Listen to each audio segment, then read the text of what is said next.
शास्त्र पंचम सेमेस्टर।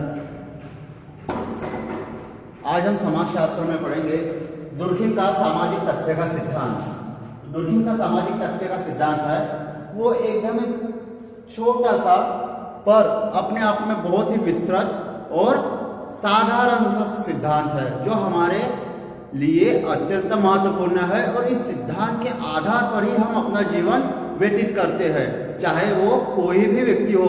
और यदि कोई व्यक्ति कहता है कि मैं सामाजिक तथ्य का जो दुर्खिम का सिद्धांत है उस सिद्धांत के आधार पर अपना जीवन व्यतीत नहीं करता तो वह सामाजिक प्राणी नहीं होगा। जैसा कि अरुस्तु ने कहा है, वह या तो ईश्वर होगा या पशु होगा। तो हम देखते हैं इमानुएल दुर्खिम द्वारा दिया गया सामाजिक तथ्य का सिद्धांत जो उन्होंने अपनी प्रसिद्ध पुस्तक the rule of sociological method में दिया है। The rule of sociological method में दुर्खिम ने कौन सा सिद्धांत दिया है? सामाजिक तथ्य का सिद्धांत। अब ये जो सिद्धांत है सामाजिक तथ्य का, the rule of sociological method, इसके साथ साथ सामाजिक तथ्य कुछ उन्होंने अपनी अन्य कृतियों में भी बताया, जैसे उनकी प्रसिद्ध कृति द सुसाइड, जिसे हम लीव सुसाइड के नाम से भी जानते हैं। उसके पश्चात the division of labour in society, समाज में श्रम विभाजन, इसमें भी उन्होंने सामाजिक तथ्य के सिद्धांत से हमें परिचित करवाया है। पर सर्वाधिक हमें सामाजिक तथ्य के सिद्धांत का परिचय कहाँ पे होगा? दुर्खिम की प्रसिद्ध कृति the rule of sociological method. अब दुर्खिम का सामाजिक तथ्य का सिद्धांत क्या है तो हम उस सिद्धांत को देखते हैं। तो दुर्खिम सबसे पहले समाजशास्त्र को विज्ञान की श्रेणी में सम्मिलित करना चाहते थे, परंतु विज्ञान होने के लिए यह अनिवार्य है कि उसकी एक विषय वस्तु हो, अर्थात उसकी विषय सामग्री हो। तो समाजशास्त्र की विषय वस्तु या विषय सामग्री क्या है, इसके लिए कोई निश्चित लैब नहीं है। जैसे रसायन शास्त्र में एक लैब होगी जहां पे कुछ विकर, कुछ कीम, कुछ रसायन हो गए। भौतिक शास्त्र में आपके लिए एक लैब होगी जहां पे आपके लिए vernier callipers, screw gauge, scale वगैरह या अन्य प्रकार के उपकरण मिल जाएंगे। ठीक है, वैसे समाजशास्त्र के लिए कोई लैब या कोई प्रयोगशाला नहीं, परंतु हम वास्तविक रूप से देखें तो संपूर्ण समाज अर्थात पूरा विश्व जिस पर मानव सभ्यता पाई जाती है, अर्थात पूरे विश्व में जहां मानव सभ्यता पाई जाती है ऐसा कोई भाग नहीं है जहां पर मानव सभ्यता नहीं पाई जाएगी। अगर नहीं पाई जाती तो वहां पर तो समाज नहीं होगा, परंतु हम मान लेते हैं कि संपूर्ण विश्व में जहां पर मानव सभ्यता पाई जाती है वह क्या होगा? समाज होगा। समाज तो पूरा ही है। अब उस समाज में हम भारतीय समाज, अमेरिकी समाज, कोई चीनी समाज, कोई नेपाली समाज, और फिर उसमें भी ग्रामीण, नगरीय, कस्बाई, फिर उसमें भी आदिवासी या जनजाति। ठीक है, फिर ऐसे कई समाज हमने विभक्त कर दिए, पर वास्तविक रूप से समाज पूरा ही है जिसमें जीवन पाया जाता है, मानव जीवन। तो उसके संदर्भ में, संपूर्ण समाज के संदर्भ में समाज को विज्ञान सिद्ध करने के लिए दुर्खिम ने सामाजिक तथ्य का सिद्धांत दिया है। समाजशास्त्र का प्रादुर्भाव 1838 में अगस्त कॉम्टे के द्वारा तो हो गया था, परंतु इसे व्यवस्थित रूप से एक विषय के रूप में रखने का कार्य या एक विषय के रूप में स्थापित करने का कार्य किसने किया? इमानुएल दुर्खिम ने। ठीक है, जो समाजशास्त्र के पहले प्रोफेसर या पहले प्राध्यापक के नाम से जाने जाते हैं। इन्हें गौरव प्राप्त है समाजशास्त्र के प्रथम प्राध्यापक होने का। अब हम देखते हैं विज्ञान क्या है। विज्ञान क्या है? कोई भी विषय तब विज्ञान होगा जब उसकी विषय सामग्री होगी या उसकी विषय वस्तु होगी, परंतु समाज की विषय सामग्री और विषय वस्तु तो नहीं थी। तो दुर्खिम जब समाजशास्त्र को विज्ञान सिद्ध करना चाह रहे थे तो उन्होंने हमारे समाज में व्याप्त व्यवस्था, जिसमें रीति रिवाज, परंपराएं, रूढ़ियां, धर्म, विश्वास, संप्रदाय, जातियां, इन सबको क्या माना? सामाजिक तथ्य माना। यही चीजें समाज को विज्ञान साबित करेगी, विज्ञान सिद्ध करेगी। यही समाज की विषय वस्तु है। संपूर्ण समाज ही समाजशास्त्र की प्रयोगशाला है और इसमें जो रीतियां, रिवाज, परंपरा, प्रथा, धर्म, संप्रदाय, जाति या संस्कार, ये सब जो चीजें हैं, ये क्या है? समाजशास्त्र की विषय सामग्री या विषय वस्तु। अब हम देखते हैं तो सामाजिक तथ्य को हम क्या समझते हैं? साधारण रूप से वस्तु समझते हैं। और दुर्खिम भी कहते हैं कि सामाजिक तथ्य को हमें क्या समझना है? वस्तु समझना है। कौन? किनके अनुसार? दुर्खिम के अनुसार। वाकई में सामाजिक तथ्य तो वस्तु नहीं है। वस्तु बोले तो हमारे मस्तिष्क में एक छवि बन के आ जाती है, ठीक है, परंतु हमारे धर्म, रीति रिवाज, परंपराएं, प्रथाएं, संस्कार ये वस्तु है क्या? नहीं। फिर भी हमें इन्हें वस्तु समझना है। किसने कहा है? दुर्खिम ने। अब ये जो हमारे धर्म, परंपरा, रीति रिवाज, संस्कार है, इनको हम देख सकते हैं क्या? छू सकते हैं क्या? नहीं। अर्थात ये कैसे है? अमूर्त है, जिसे हम देख, छू और महसूस नहीं कर सकते। देखना, छूना और महसूस करना, ये तीन विशेषताएं जिनमें होती है वो मूर्त होती है। मूर्त अर्थात हम एक मूर्ति से आशय ले लेते हैं, जैसे गणेश जी, दुर्गा जी, राम जी, शिव जी और अन्य मूर्तियां जैसे टेबल, कुर्सी, बिल्डिंग, जिन्हें हम देख भी सकते हैं, छू भी सकते हैं और महसूस भी कर सकते हैं। और अमूर्त, जिसे हम देख नहीं सकते, छू नहीं सकते, सिर्फ महसूस कर सकते हैं, जैसे हमारे धर्म, रीति, परंपरा, प्रथा, रिवाज, जिन्हें हम देख छू नहीं सकते, सिर्फ हम महसूस कर सकते हैं। मैं अपनी जाति को देख रहा हूं क्या? कहीं मुझ पर मेरी जाति का टैग लगा है? नहीं। कहीं किसी व्यक्ति पर उसके धर्म, जाति का टैग लगा है? नहीं। मैं सिर्फ महसूस कर रहा हूं कि मैंने इस जाति में जन्म लिया तो मैं इस जाति का होगा, इस धर्म का होगा, इस धर्म में जन्म लिया तो फला व्यक्ति लिया तो फलाना व्यक्ति रहेगा। पर हमें क्या करना है? उसे वस्तु समझना है। किनके अनुसार? दुर्खिम के अनुसार। तो अमूर्त क्या है? जिसे हम सिर्फ महसूस कर सकते हैं, जिसे हम छू और देख नहीं सकते। हवा को हम क्या करते हैं? महसूस करते हैं। देख और छू सकते हैं क्या? बिल्कुल नहीं, ठीक है। तो जो दुर्खिम ने कहा है कि सामाजिक तथ्य क्या है? कार्य करने, सामाजिक तथ्य सोचने, अनुभव करने और कार्य करने के तरीके। अनुभव, यहां पर अनुभव एवं कार्य कर देते हैं।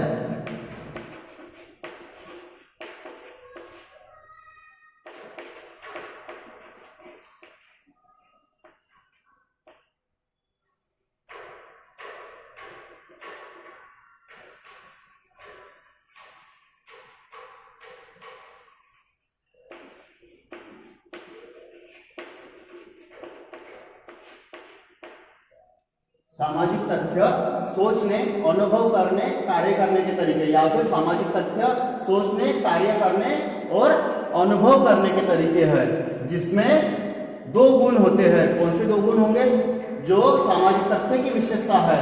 पहला बाह्यता, उसके बाद दूसरा बाध्यता।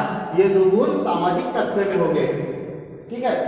मानव के समाज सम्मत कार्य करने के तरीके, ठीक है, ऐसे तरीके जो हमें समाज की सहमति से युक्त व्यवहार करने के लिए प्रेरित करते हैं या बाध्य करते हैं। हमें ऐसा व्यवहार करना है जिससे समाज की व्यवस्था बनी रहे, समाज में अव्यवस्था बनी रहे। अगर हम ऐसा व्यवहार करेंगे तो समाज में हमारा स्थान कैसे होगा?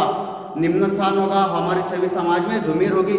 समाज के लिए हम अभिशाप होंगे, समाज के लिए हम पीड़ा होंगे, त्रासदी होंगे, लादेन, ठीक है। वीरप्पन, कसाब, हिटलर, ये समाज के लिए क्या थे? वरदान थे कि अभिशाप थे? अभिशाप थे ना। तो हमें क्या करना है कि ऐसा अभिशाप नहीं बनना है। तो ऐसा अभिशाप न बने, इसके लिए क्या होगा?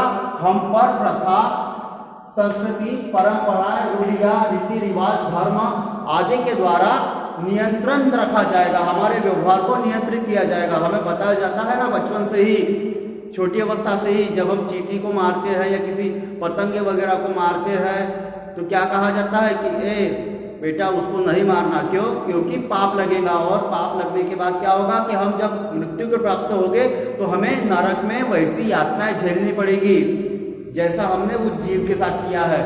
हम किसी पशु को नहीं मारते। क्यों? क्योंकि उन्हें भी दर्द होगा, और यदि वो उन्हें दर्द हुआ तो उसके बदले में क्या होगा कि जब हम मृत्यु के पश्चात नर्क में जाएंगे या उस कार्य के अनुसार हमें मृत्यु के पश्चात न स्वर्ग या नर्क मिलेगा, तो हमारा काम अच्छा रहेगा तो हमें स्वर्ग मिलेगा या मुक्ति मिलेगी। जन्म मृत्यु के चक्कर से मोक्ष मिल जाएगा, मुक्त हो जाएंगे हम। और हमारे काम बुरे रहे जिससे हमारे कारण समाज में नुकसान हुआ, लोगों को क्षति पहुंची, लोगों के साथ हमने गलत किया, तो हमें नर्क प्राप्त होगा। तो ये चीजें हमें हमारी संस्कृति, प्रथा, परंपरा, रूढ़िया रिवाज द्वारा सिखाए जाते हैं, हमारे धर्म द्वारा सिखाए जाते हैं। कहाँ से? हमारे घर से, हमारे परिवार से, हमारे समाज से, हमारे गांव से, नगर से, जहां से भी हो, हमारे समाज से सिखाए जाते हैं। यही क्या है? सामाजिक तथ्य है। हमारी प्रथा, परंपरा, रूढ़िया, रीति रिवाज ये है हमारे सामाजिक तथ्य। सामाजिक तथ्य की विशेषताओं को हमने दो रूपों में देखा, बाह्यता और बाध्यता। इन्हें हम सामाजिक तथ्य के गुण भी कहते हैं, कार्य करने एवं अनुभव करने के तरीके, जिनमें दो प्रकार के होते हैं, अर्थात वो विशेषताएं दो है, कौन सी? बाह्यता और बाध्यता। बाह्यता जिसमें हमारा व्यवहार आएगा, बाह्यता जिसमें हमारे व्यवहार मतलब मेरा व्यवहार, व्यक्ति का व्यवहार, और उसके बाद सामूहिक व्यवहार। व्यक्ति का व्यवहार, मेरा दूसरे के साथ कैसा व्यवहार है, या फिर कुछ लोगों के समूह का बाकी लोगों के समूह के साथ क्या व्यवहार है, जिनमें व्यक्तिगत और सामूहिक चेतना होगी। मुझमें व्यक्तिगत चेतना है तभी मैं आपके साथ अभी जो व्यवहार कर रहा हूं, आपको पढ़ाने का व्यवहार कर रहा हूं, ठीक है। ये मुझमें व्यक्तिगत चेतना के कारण है।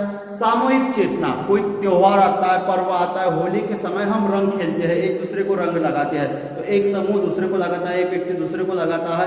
एक व्यक्ति अगर दूसरे व्यक्ति के साथ कार्य करे तो वो व्यक्तिगत होगा, एक व्यक्ति अगर खुद के लिए करे तो वो व्यक्तिगत हो गया, पर एक व्यक्ति दूसरे के साथ किसी कार्य को करे तो वह सामूहिक हो जाता है। जिसमें दो व्यक्ति सम्मिलित हो वह सामूहिक हो जाता है। जब दो या दो से अधिक व्यक्ति या व्यक्तियों का समूह किसी कार्य को करता है तो किस कारण करता है? क्योंकि एक व्यक्ति ने किया, अच्छा लगा, तो उससे दूसरा व्यक्ति वो कहता है कि नहीं अच्छा है, हमने भी ऐसा करना चाहिए, तो वैसा कर देख देख के सभी व्यक्ति वो कार्य करने लग जाते हैं।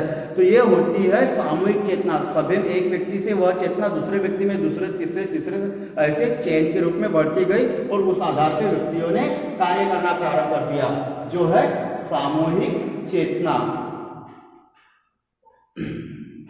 जैसे हमारे गांव में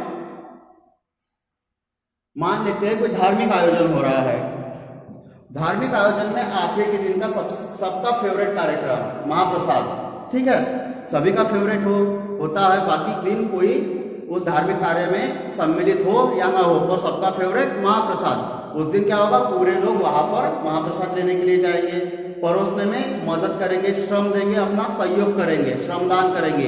तो एक व्यक्ति ने किया, उसकी प्रशंसा हुई, उसका देख के दूसरे ने किया, कोई सामने परोसने का काम कर रहा है, मुझे लगा कि नहीं मैंने भी परोसना चाहिए, लोगों को भोजन देना चाहिए, भूखे नहीं रहने चाहिए, यहाँ पे खाना परोसना चाहिए। तो ये क्या हुआ? मैंने देखा और बाकी लोगों ने देखा और सभी वैसा व्यवहार करने लग गए। तो ये क्या है? सामूहिक चेतना। प्रभात फेरी डिंडी निकलती है ना, उसमें सभी लोग बढ़िया मंजीरा, झांझ, पखावत बजाते हुए भजन गाते हैं। तो ये क्या है? सामूहिक चेतना। सामूहिक रूप से कार्य कर रहे हैं, सामूहिक चेतना से, सामूहिक मस्तिष्क से, और उनकी सामूहिक चेतना एक जैसी है, बन गई है, क्योंकि सभी को पता है कि ये कार्य अच्छा है। तो अब ये धर्म के संदर्भ में लिया, बाकी किसी कार्य के संदर्भ में भी हो सकता है। सभी ने सोच लिया कि गांव में पानी की कमी है तो कुआं बना लिया, या सभी ने मिलकर ढोकाले में तालाब खोद लिया। तो ये भी सामूहिक चेतना ही है, ठीक है। फिर उसके पश्चात है बाध्यता। बाध्यता ये हमारे आचरण को बाध्य करती है। हमने अच्छा आचरण करना चाहिए, इसलिए हमें हमारे रीतियां, रिवाज, परंपराएं, संस्कार, प्रथाएं, रूढ़ियां ये क्या करती है? बाध्य करती है। और हमने गलत कार्य नहीं करना चाहिए, समाज को नुकसान नहीं पहुंचे ऐसा कार्य नहीं करना चाहिए। इसके लिए भी हमें हमारे रीति रिवाज, परंपरा, प्रथा, रूढ़ियाँ क्या करती है, बाध्य करती है। बाध्य कैसे करेंगे, यदि हम गलत कार्य करेंगे तो क्या होगा, हमें दंडित किया जाएगा, जो क्या होता है हमारे व्यवहार को नियंत्रित करता है। ये कहलाया जाता है, हमारे व्यवहार को नियंत्रित करना नियंत्रण कहलाया जाता है। ठीक है, तो हम पर नियंत्रण रखा जाएगा जो होगा बाह्यता, बाध्यता। ठीक है, तो हमारे व्यवहारों पर नियंत्रण रखा जाता है किसके द्वारा, हमारे रीति रिवाज, धर्म, परंपरा द्वारा। व्यक्ति से बाहर, बाह्यता मतलब व्यक्ति से बाहर, ये हमसे बाहर है। हमारे व्यवहार पर नियंत्रण कोई और रखेगा, किसके माध्यम से, धर्म, परंपरा, रीति रिवाज आदि के नाम से। और ये इस प्रकार के व्यवहार पर नियंत्रण रखेगा, विपरीत आचरण करने पर नियंत्रण रखेगा, हमें गलत आचरण करने से रोकेगा। ठीक है, तो साधारण रूप से क्या है सामाजिक तथ्य, व्यक्ति के व्यवहार पर नियंत्रण रखने वाले तत्वों को हम सामाजिक नियंत्रण कहते हैं, जिससे समाज में व्यवस्था सुव्यवस्थित तरीके से चलायमान रहे, समाज की व्यवस्था अच्छे से चलायमान रहे।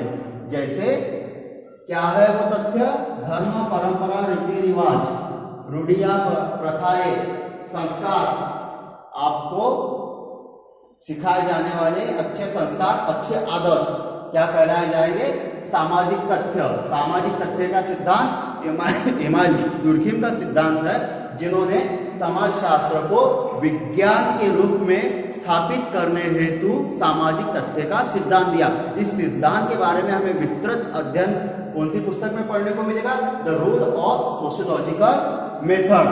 ठीक है, और जो आत्महत्या का सिद्धांत है, ये भी पहले क्या था कि क्या माना जाता था कि आत्महत्या कमजोर व्यक्ति करती है, पागल है इसलिए कर लिया। और दुर्खिम ने उसके आत्महत्या के आंकड़े एकत्रित किए, रिसर्च किया, तब देखा कि नहीं, एक अच्छा व्यक्ति भी आत्महत्या करता है जिसके लिए कुछ दबाव, कुछ हालात, कुछ स्थितियां जिम्मेदार होती है। तो पागल आदमी ही आत्महत्या नहीं करता, स्वस्थ आदमी भी आत्महत्या करता है। कुछ लोगों ने कहा कि दुर्खिम ही पागल हो गए हैं, परंतु धीरे धीरे धीरे धीरे जब और रिसर्च हुई तो दुर्खिम के आत्महत्या को, इस सिद्धांत को और प्रगाढ़ता मिली। दुर्खिम का श्रम विभाजन का सिद्धांत, जिसमें श्रम को किस प्रकार से विभाजित किया जाता है, क्या क्या तरीके हैं, ये भी सामाजिक तथ्य की श्रेणियों में आते हैं, जिनने क्या किया, श्रम विभाजन के सिद्धांत ने, आत्महत्या के सिद्धांत ने और सामाजिक तथ्य के सिद्धांत ने समाज शास्त्र को विज्ञान के रूप में स्थापित करने का कार्य किया। और समाज शास्त्र को विज्ञान के रूप में स्थापित करने का श्रेय किनका है, प्रसिद्ध समाजशास्त्री इमाम दुर्खिम, जो समाजशास्त्र के प्रथम प्राध्यापक या प्रथम प्रोफेसर है। समाजशास्त्र का प्रादुर्भाव 1838 में अगस्त कॉम्टे के द्वारा हो तो गया था, परंतु उसे विज्ञान के रूप में स्थापित किया किसने, इमाम दुर्खिम ने।